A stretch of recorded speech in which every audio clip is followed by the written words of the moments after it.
सांख्यिकी विषय के डिस्पर्शन एंड इट्स मेजर्स के बारे में मैं बताऊंगा। केंद्रीय प्रवृत्ति के माप के अंतर्गत माध्य एक उपयोगी माप के रूप में जाना जाता है, परंतु श्रेणी को की अन्य महत्वपूर्ण विशेषताओं का आभास कराने में यह माप महत्वपूर्ण है। माध्य के आधार पर निकाले गए निष्कर्ष के दुष्परिणाम की कहावत बड़ी प्रचलित है कि लेखा ज्यों का त्यों कुनमा डूबा क्यों। एक व्यक्ति के नदी पार करते समय पानी की गहराई के औसत की तुलना अपने परिवार के औसत ऊंचाई से कर ली, परंतु यह ध्यान में नहीं दिया कि नदी का पानी किसी स्थान पर उसके परिवार के सदस्यों की ऊंचाई से अधिक गहरा है। इस प्रकार अकेले माध्य के आधार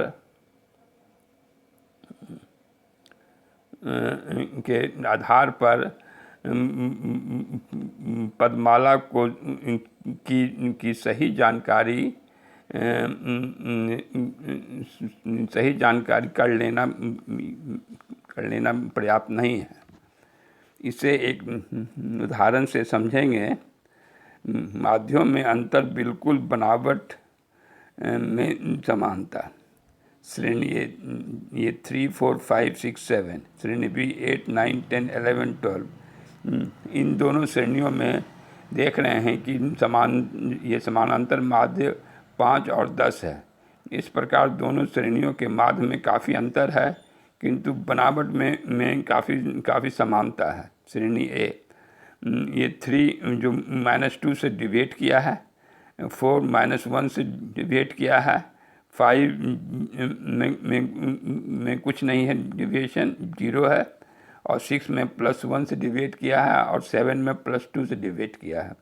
ये श्रेणी बी 8 डिवाइड किया है -2 से, 9 डिवाइड किया -1 से, 10 में 0 है, इसमें कोई डिविएशन नहीं है, 11 +1 से डिवाइड किया है, और 12 +2 से डिवाइड किया है।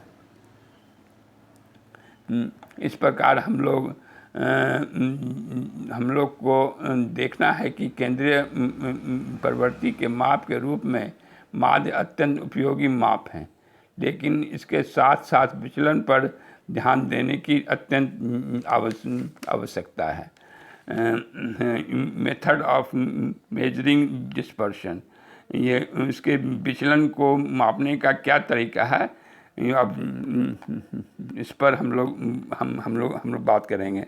मेथड्स ऑफ लिमिट, ये फर्स्ट आता है। इसके अंतर्गत आता है विस्तार, रेंज, बी है अंतर चतुर्थक इंटरक्वार्टाइल रेंज, और सी है शतमक विस्तार परसेंटाइल रेंज, और सेकंड है दो number methods of averaging deviation. इसमें पहला है क्वार्टाइल डेविएशन, दूसरा है मीन डेविएशन, और तीसरा है स्टैंडर्ड डेविएशन, और ये थर्ड में आता है ग्राफिक मेथड। ये ग्राफिक मेथड इस मेथड के अंतर्गत आता है ये लॉरेंज कर्व। यहाँ पर हम लोग मेथड्स ऑफ लिमिट के अंतर्गत ये रेंज विस्तार पर चर्चा करेंगे। द रेंज किसी समंग श्रेणी में सबसे बड़े मूल्य और सबसे छोटे मूल्य के अंतर को विस्तार कहते हैं। R बराबर M1 - M0। R equal to ये रिप्रेजेंट रेंज, M1 बराबर इक्वल टू ये रिप्रेजेंट मैक्सिमम वैल्यू, और M0 represents minimum value. Coefficient of range, इसे कहते हैं विस्तार का गुणांक।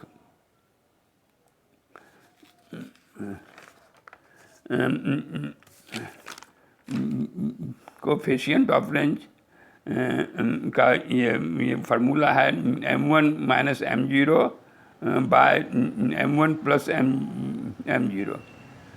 अब देखना है कि इंडिविजुअल सीरीज ये सीरीज के अंतर्गत रेंज और उसका कोफिशिएंट कैसे कैसे ज्ञात करेंगे, इसको इलस्ट्रेशन से समझेंगे। The net profit of A business concern in thousand of rupees is given below. Year 2014 में प्रॉफिट 100, 2015 में 160, 2016 में 150, 2017 में 220, 2018 में 300, 2019 में 190, 2020 में 200।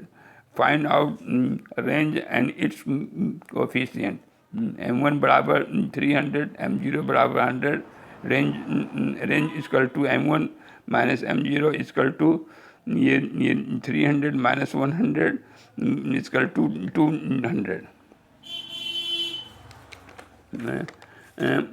ये कोफिशिएंट ऑफ रेंज विस्तार गुणांक M1 माइनस M0 बटे M1 प्लस M0, ये 300 माइनस 100 बाय 300 प्लस 100 बराबर 200 बाय 400।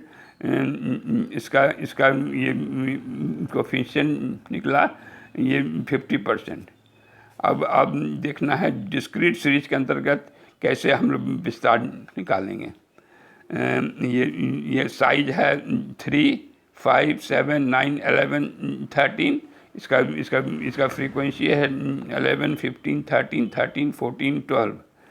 यहाँ पर ये देखना है कि यहाँ पर साइज का अंतर लेना है, फ्रीक्वेंसी का नहीं। तो M1 है 13, सबसे हाईएस्ट है 13 और सबसे मिनिमम है ये 3, M0 बराबर 3। तो ये रेंज हुआ M1 माइनस M0, 13 माइनस 3 बराबर 10। इसका कोफिशिएंट ये रेंज निकालेंगे, गुणांक निकालेंगे। तो M1 माइनस M0 बटे M1 प्लस M0, 13 माइनस 3 बटे 13 प्लस 2, तो इसका 2 आएगा। ये 0.625 और 62.5%। अब देखना है कि कंटिन्यूअस सीरीज के अंतर्गत रेंज और इसका कोफिशिएंट कैसे ज्ञात करेंगे। तो पहले हम इसका लेंगे, साइज लेंगे 0 to 10, इसका फ्रीक्वेंसी 1, 10 to 20 इसका फ्रीक्वेंसी 3, 20 माइनस 20 to 30 इसका फ्रीक्वेंसी 12, ये 30 to 40 इसका फ्रीक्वेंसी 6 और 40 to 50 इसका फ्रीक्वेंसी ये 3। इस प्रश्न में सबसे छोटा क्लास इंटरवल 0 to 10 है और सबसे बड़ा ये 40 to 50 है।